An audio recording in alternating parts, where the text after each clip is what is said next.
Magandang araw, Ma'am and Sen, at welcome back sa ating YouTube channel at sa Rentong Educator. At kung bago pa lang sa ating channel ay huwag kalimutan mag-like, share and subscribe at pakihit na rin ang notification bell para lagi ka update sa ating mga bagong videos. So for this vlog ay ating pag-uusapan ang mga combat and operational stress na naranasan natin makasama sa combat field or sa area. Kaya tara, simulan natin.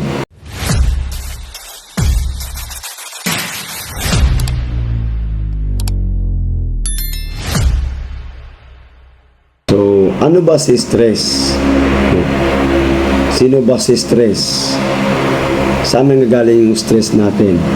Sino-sino yung mga stress natin o yung stressors natin? At siyempre, kung ano yung mga pamamaraan na rin kung paano natin ma-address yung mga stress na yun o yung mga coping mechanism on how we address our stress. So, ang dahil ang pinag-usapan natin is combat and operational stress, no? So, focus tayo sa operational matters when it comes to military operations. So, ano-ano yung mga stress na yon? So, stress when it comes to military operations, no? Tinutukoy dito yung ating mental, emotional, and physical strains, no? That individuals in the military service, no? Nakaranas ng stress, no? Because of prolonged exposure of high stress, high level of stress or high level of stress environment, no? So ano naman yung stressors, mga stressors? So ang stressors, tinutukoy dyan, no? Kahit ano na nagkukos ng stress sa isang tao, maaaring mga pangyayari, no? Event, experience, karanasan, sakit, no? Illness, emotional, no? Feelings na nararamdaman ng isang tao,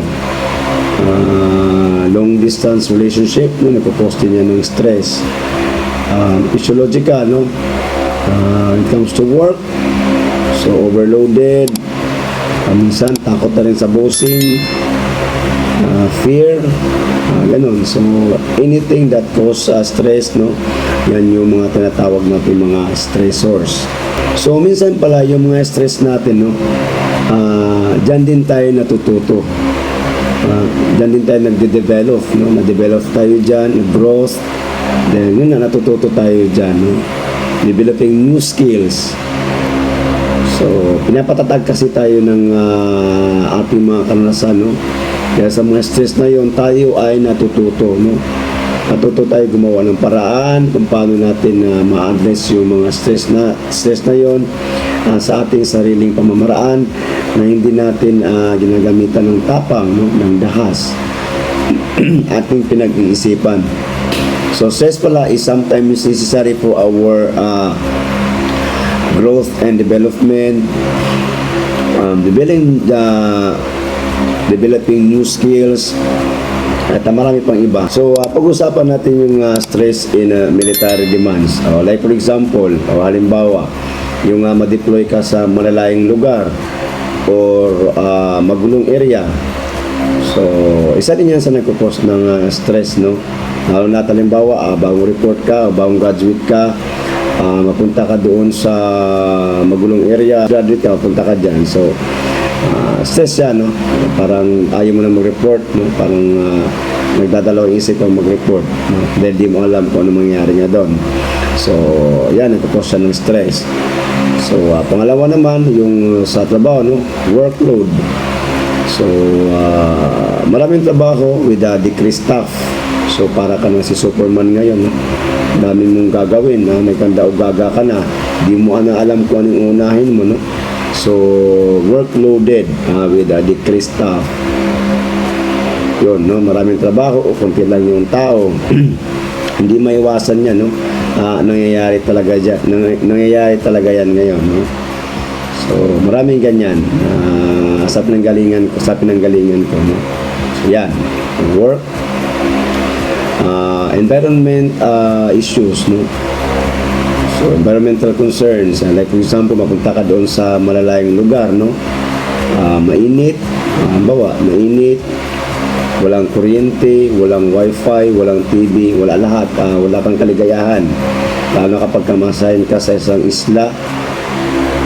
Let's say for example, halimbawa ko na lang yung Pearl Bank. Although hindi ako nakapunta doon, yung tropa lang is na doon assign. So, tatawid ka pa ng dagat, no? So, ganun pa yung alon, no? Isipin mo pa lang na tatawid ka ng dagat, o tatawid ka punta doon sa isla na yon, no? Stress na yon, no? Maaaring lumubog yung bangka mo, no? Matabunan ka ng alon. So, stress na din yun. Family, no? Family relationship, long distance relationship. Tulad kong may pamilya na, so hindi talaga maiwasan na isipin mong pamilya mo. Lalo kapag nagkaroon ng sakit, no? Isang membro sa pamilya, so wala kang magawa. Wala kang magawa, so nagkukos ng stress yon. Minsan hindi ma-address ng isang tao, no? So hirap na siya, no? Hindi niya makayanan yung stress na yun.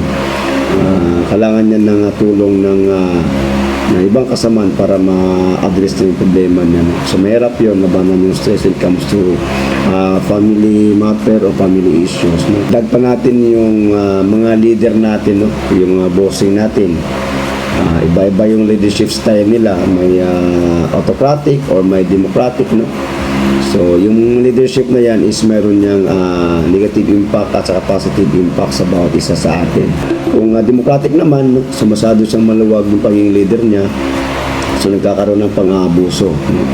So, yung ibang tropa natin, yung ibang kasama natin is medyo na-relax, no?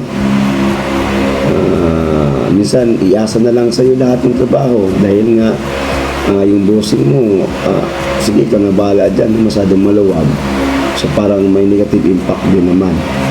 So pagdating naman sa autocratic, ikaw din, no, nagkakaroon ng stress dahil minsan takot ka na sa bossing mo, pressure ka na, gito gawin mo, ganyan gawin mo, utos lang siya ng utos, mando lang siya ng mando, wala siyang pakialam sa nararamdaman mo. So, stress yun. Next is yung career. Tulad sa atin na ma-assign tayo sa combat area o sa combat field. Hindi maiwasan talaga na yung papel natin when it comes to our career is napapabayaan. Dahil hindi nga tayo makapag-process, kulang-kulang tayo ng requirements, kailangan pa natin bumaba sa headquarters para makomply yung lahat ng requirements natin at makapag-further para sa promotion. Paano kung 2 buwan ka doon sa area, 2 to 3 months, 4 months, hindi ka makababa ng headquarters, so pending yung promotion mo. Compare doon sa mga tropa na nasa garrison, no? Mas mabilis yung promotion nila dahil nasa garrison na sila, mabilis sila makapag-process, no? Yan yung mga isa sa mga concerns ng mga tropa na napunta sa field, no? Yung sa career nila, no? Minsan nahuhuli sila sa career path nila o sa career progression nila dahil nga sa nasa malayo sila o nasa combat field sila. Pero hindi naman lahat. So, dito tayo ngayon sa stress management. So, self-care, no? Paano ba natin pangalagaan yung sarili natin para aware din tayo. So, dapat alam natin yung strength and weaknesses natin. At kung may problema man tayo, no, huwag tayo magpapadala, no, sa mga nangyayari. So, stay focused, kalma lang, and siyempre, maghanap ng solution, no? Figure out of what the solutions of your problem, no? So, mag-isip. Isipin natin kung ano ba yung nag-cause ng mga problema natin, no? Pamilya, long distance relationship, career, environmental concerns. So, ano ba yung pwede natin gawin doon, no? So, mag-isip ng mga bagay-bagay na maaaring magawa ng paraan para ma-solve yung mga problema na yun. So, siyempre, lumabas din tayo minsan, no? Simba, umala, maligo sa dagat, happy-happy, para lang makalimutan yung problema, no? At higit sa lahat, mag-ingat din, no? Hindi yung gala ka, hindi ka nag-iingat. So, seek advice din, no? Sa pamilya, sa mga kaibigan, no? Sa pagkakatiwala ng mga tao. Tapos, huwag mo din sub-sub yung sarili mo sa trabaho, no? Para lang makaiwas sa para makalimot sa mga stress na yan, no? Yung iba, stress eating, no? Siyempre, spend time with others, no? Pag socialize ka, no? Gumala ka na sa duwa ka, gumala ka. Magpahinga, no? Getting adequate rest, nutrition, no? Kain, exercise. So, yun, mag-meditate, no? Instead na magsigarilyo ka dyan, so mag-meditate ka. Stay focused on what is good for you. Iwasan mong para makalimot lang sa problema or sa stress, tagay. So, makalimot ka nga, pero pagising mo, andyan ulit yung problema, no? Sikit pa ulo mo. So, yun. Mayroon akong isang kaibigan na tinuruan niya ako ng progressive muscle relaxation. Yung breath in, hold, and breath out, hold for 4 seconds. So, ganito lang gawin, no? Inhale, exhale lang yun. Inhale, exhale. Inhale, magbilang ka ng 1, 2, 3, 4, exhale. Inhale, 1, 2, 3, 4, exhale. Inhale, 1, 2, 3, 4, exhale. Ganun lang.